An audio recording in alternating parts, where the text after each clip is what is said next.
কি আশ্চর্য ব্যাপার, এতদিন তিনি বললেন এখনো পদত্যাগ করেনি, অনেক ধান্দাবাজি করলো, আজকে হঠাৎ তিনিও নেই।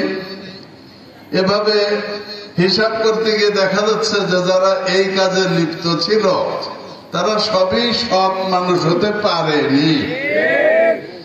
তাদের সততার যে পরীক্ষা তারা দিয়েছে পর্যন্ত গভীর ভাবে তাদের দুঃখের ভারাক্রান্ত হয়ে তাদেরকে দেশ থেকে একেবারে বিদায় করেছে। তারা আর ফিরবে কিনা এ ব্যাপারেও মানুষ সন্দিহান।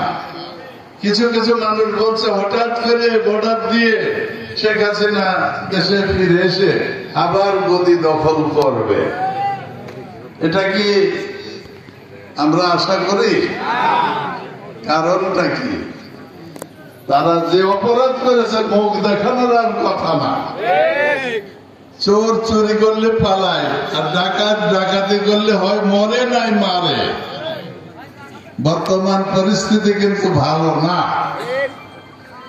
যতই সামাল দেওয়ার জন্য কেয়ারটেকার সরকার চেষ্টা চালিয়ে যাচ্ছে, মাঝখানে উস্কানির কাজও বেশ কিছু হচ্ছে।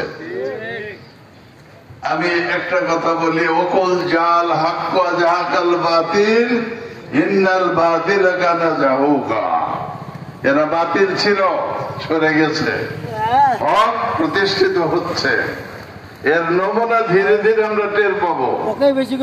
আল্লাহ তাআলা জমিনে